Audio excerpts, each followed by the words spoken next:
Кибербезопасность и креативное мышление. Казалось бы, ну, Cybersecurity and creative thinking. What is in common? Cybersecurity is hardcore guys who are writing code behind the computer.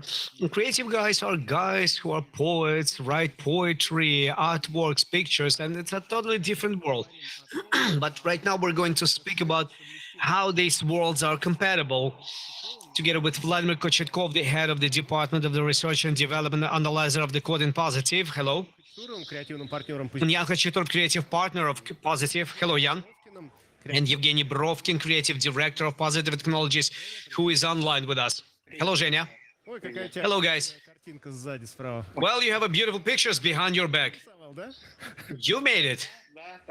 Yes, I made it. It just happened like that. Смотри, Boba, look here. удивительное сочетание вещей.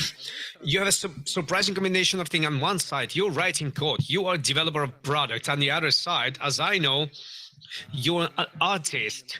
You love gaming, and you're involved also in investigation of human capabilities of human brain. Jan, you are professional dancer. You are a poet. At the same time, somehow you came into cybersecurity. Zhenya has been creating big events like Positive Hug Days. No more than that. Nothing bigger than that. It's big enough.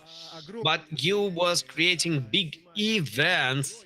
You film movies, and you started by participating in KVN, the Club of Happy and Smart. Okay. Let's speak. How can you combine all those things within yourself? Zhenya, you have a privilege. You are remote. Let's begin with you. First of all, I would like to say it's too sad that I'm not located here, because I receive a lot of videos and I see how and what is happening here. It's too sad that I wasn't able to fly. Second thing, I would like to say hi to my design and creativeness department. Big guys, good guys, you did a great job and you did everything great. And number three, what is the question, please? How are you able to combine cybersecurity and these fun stuff, films, events, and all this creative stuff which happens with your head? How does it work together? Well, this is a story that you are growing together with yourself, depending from, well, you're stepping over some small steps from the creativeness point of view. Then these objectives you bring to automatism and you come to the next level. And as for the cybersecurity, you looks like you have reached the top level, the boss, which has a lot of quests, and you like guessing them, working them. You like to work on those challenges which previously were not understandable by you.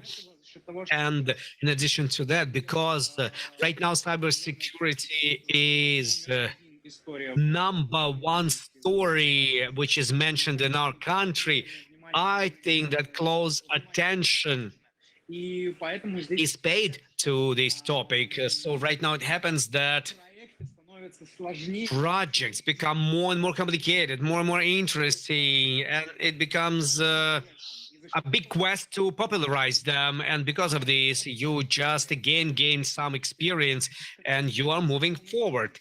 Something like that. That's how I think. Зато результат хороший, Жень. Красоты-то он сколько. But the result is beautiful, a lot of beauty. Yesterday there was a presentation for investors and everybody said it was beautiful. It was really beautiful.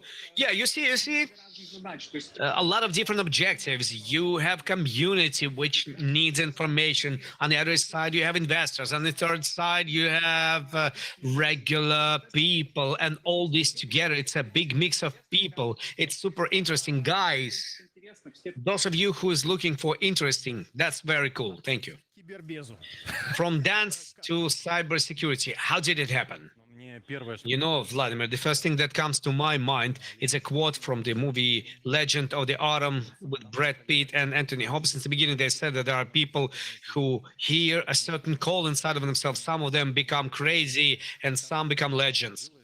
So that's what happened, that I'm really involved person. And to me, the world is absolutely beautiful place. So we've been speaking about it with Vladimir about abstractions and that abstract model of world perception. It's a model which is done by a human being, and every beginning, every start, every creative component and any creativity is a certain level of abstraction which person can feel and try to prove it and materialize it in reality. Of course, dance, poetry, writing, copywriting, everything that happens in cybersecurity, everything that happens in our company, it's crazy interesting, which allows me to materialize myself from different sides and add to each other and combine each other. Wow.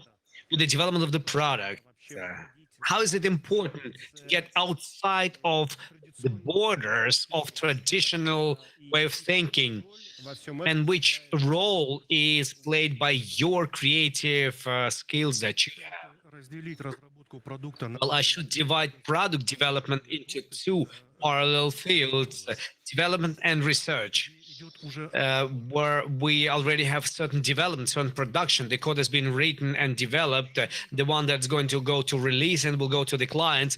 Their creativity doesn't have a lot of space because it's well known what are we writing, how should we write it. We need to follow the quality, and they don't really welcome movements in a direction to the left, to the right, because as a rule, it is done by the team, and the code which is written by the team should equally be understood by all the team members. If a person will start self-expressing through the code, well, it is possible to be done, even though it sounds very strangely, but it is realistic. But other people will not perceive this code as good as if it was written according to certain commonly accepted standards and rules. Also for algorithmic decisions, everything which is under development. But prior to development stage, there is a research stage. It happens in parallel, but still it's a separate stage. And on this stage, the less rules are going to be applied for the engineer who is trying to solve certain objective. The better and simpler it's going to be for him to find a solution. And I have a fear, sometimes a small phobia, which is related with development. I'm afraid that even my managers will learn how often I make decisions intuitively, because they will not like these statistics, because it doesn't happen once. Right now, for example, in a positive application inspector, we are replacing all analysis modules by the common core with the common code base, which has been created in an interesting way. About 4 years ago, together with our colleague Rami Moles, and we've been communicating with him. He says, Vova, is it right that you have decided to make JavaScript analyzer? I said, yes, we're making it. And aren't you afraid that you will break your career on this? Because JavaScript analyzer, stat analyzer is a very complicated thing due to communication of this language. I say, oh my God, I don't know, maybe I can break it. But I had a certain doubt in my head, and then I was sitting and thinking, yes, the logic tells me I shouldn't do this. We could say no to this objective. We shouldn't do it. It's very complicated. It's very cumbersome. It will have a lot of problems, dozens of problems immediately. I could see what we're going to face. But inside of me, something told me, we have to do it. We have to do it. Try it. And it was the longest development that we have done in the model of analysis. But right now, all PT application inspector moves to this model. It works much faster. It gives more precision of results. And finally, thanks to this module, we could give comfortable answers to WDE producers, because my guys were charged with this enthusiasm and a pure intuition. We've been continuously moving blindly, finding approaches and finding optimal approaches. And we've been less engineers and more creators. Well, guys, can you tell me please about your non-standard discoveries which have influenced your work?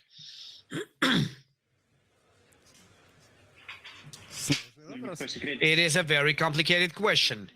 No, it's not a secret from you. Nobody will give up their own secrets. Yes, we have discovered them, but well, the story that every morning you take bath with watermelons. Is that true?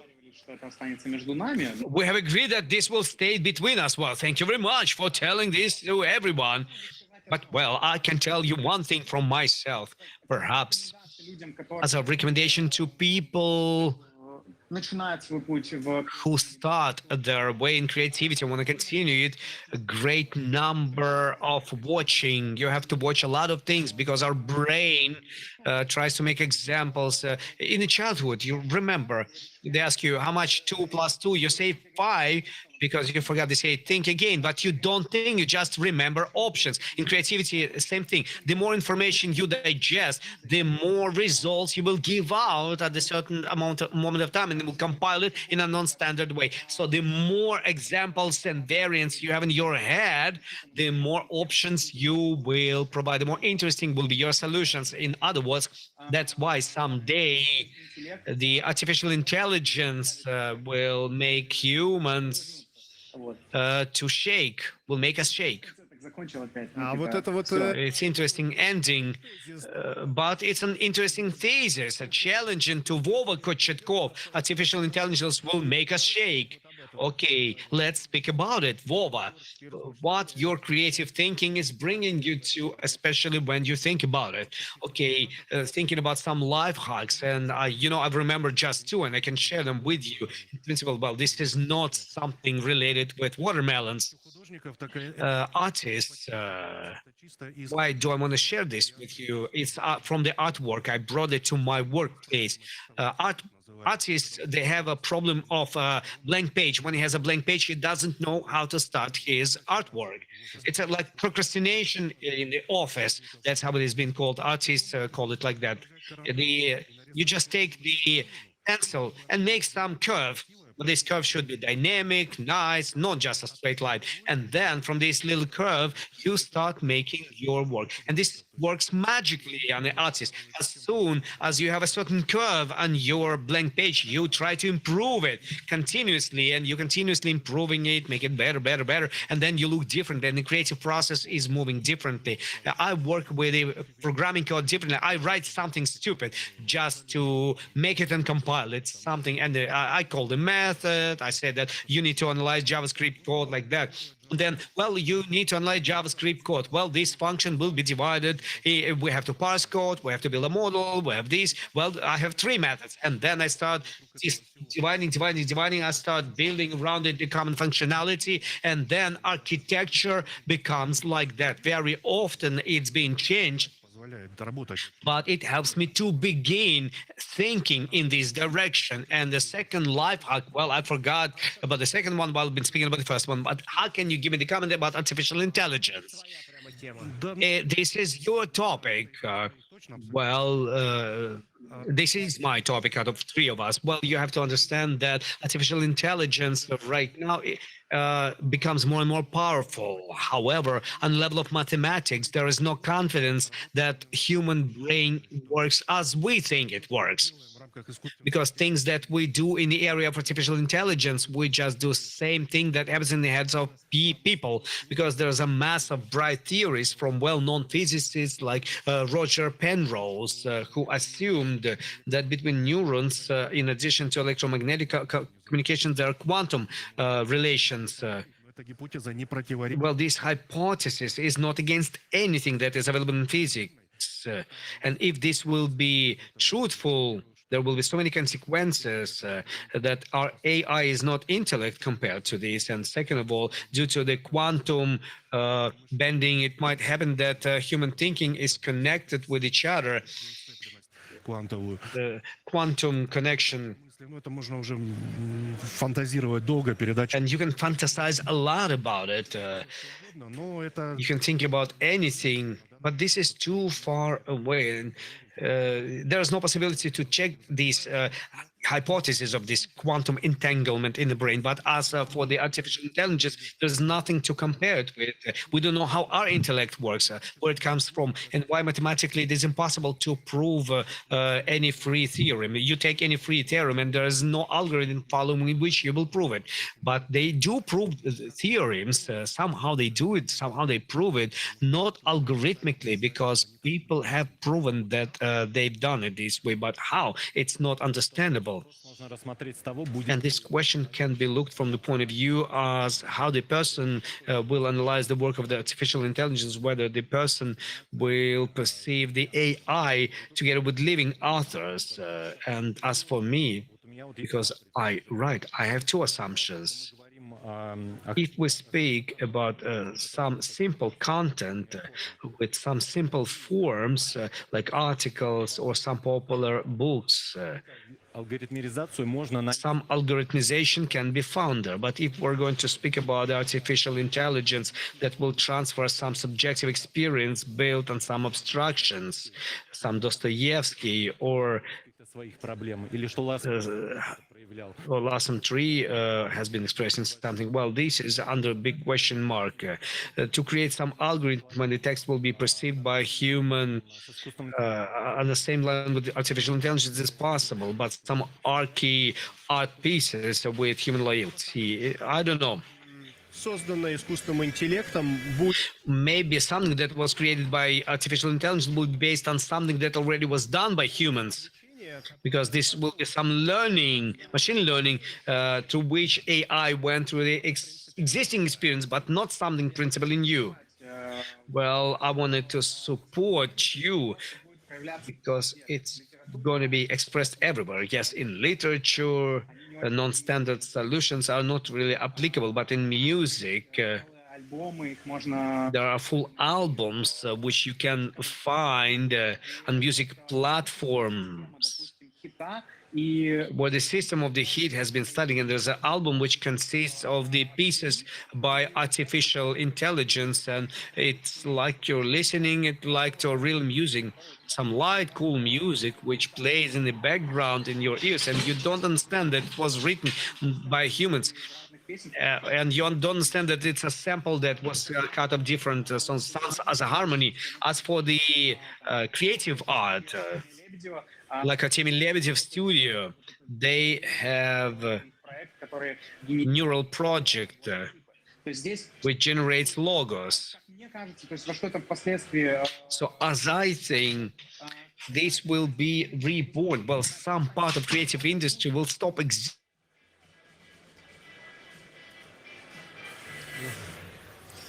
Да. Он что-то сейчас хотел сказать очень запрещенное и очень секретное, и поэтому искусственный интеллект его заблокировал. Женя, не выдавай тайны искусственного интеллекта, он почувствовал угрозу в твоем лице. Пока Женя к нам подключается, давайте рассмотрим вопрос, как использовать наш мозг и нашу сенсорику. Ну, человек все-таки это многогранное существо с своими сенсорами, чувствами и интеллектуальными данными и мозгом. Как их использовать для создания чего-то принципиально нового? Ну, давай с тебя, Вов, начнем. Знать бы как. Это хороший ответ. Ну, я не знаю, тут, наверное, за всех говорить было бы неправильно, но лично вот по моему опыту очень часто что-то принципиально новое возникало, когда этого совершенно не хотелось. То есть оно случайно появлялось. Я любил много раз там повторять фразу одну, что самые лучшие инженерные решения получаются тогда, когда ты пытался кого-то скопировать, но до конца не разобрался, как оно работает. И получилось что-то свое, совершенно новое. И у нас так тоже было в нашем проекте, в наших продуктах. Поэтому, если бы существовал алгоритм, вот я хочу сделать что-то новое, чтобы все ахнули там, и это, ну тогда уже, наверное, мы совсем по-другому работали и мыслили. Тут как бы, ну, есть понятие, если переходить из инженерии, да, обратно в рисование, там, в литературу, есть понятие творческий поиск. Вот это же то же самое, по большому счету. То есть человек ищет там свой стиль, свою технику, способ самовыражения. Потому что когда художник рисует картину, он же самовыражается не изображением. Да. Он изображается динамикой линий, там, воздушной перспективой, композицией, как это все скомпоновано, куда приходит взгляд человека, когда он смотрит на эту картину.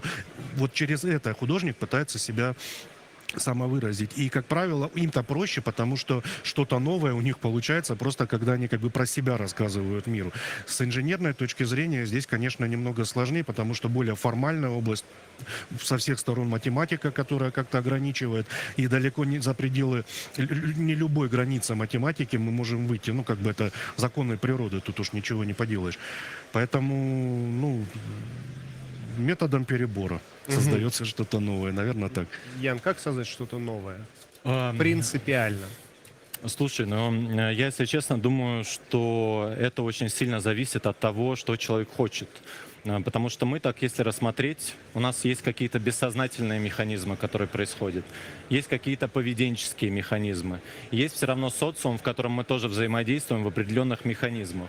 И это определенный замкнутый круг из привычек. И плюс еще, мы еще живем сейчас, если цивилизованное общество, мы живем в том обществе, которое каждому этому виду взаимодействия дает место. Это очень удобно и это очень комфортно. И я, в принципе, считаю, что чтобы что-то развивать и чтобы двигаться куда-то нестандартным путем, вот это то, что я уже говорил, что должен быть какой-то внутренний романтизм, что мир прекрасен, но может быть чуточку лучше, и мне хочется это показать, мне хочется это сделать и воплотить, но этого еще пока нет. Мне кажется, что именно вот это вот ощущение и внутреннее чувство, оно и дает возможность поиска, искать какие-то новые пути, потому что их нет, а очень хочется. И я, конечно, очень сильно топлю за то, что у человека должно быть какое-то большое, сильное, такое красивое, в хорошем смысле слова, желание. Как так. Позитив — это люди. Это прежде всего люди. И люди очень разные. Есть прагматичные, есть сухие, есть творческие, есть интеллектуальные, есть креативные. Это разные люди. Но вместе мы создаем то, что вы все эти дни видите вокруг. Это наши продукты, это наш О2, это наш PHDays, это наша кибербитва стендов. И если бы мы не мыслили категориями, как выйти за пределы возможного, как выйти за пределы того, что уже придумано, мы бы точно этого не добились. У нас есть те условия, которые позволяют раскрыться совершенно разным людям. Приходите в позитив. Ребят, спасибо вам большое за интересный и творческий разговор. Спасибо, Бог. Спасибо.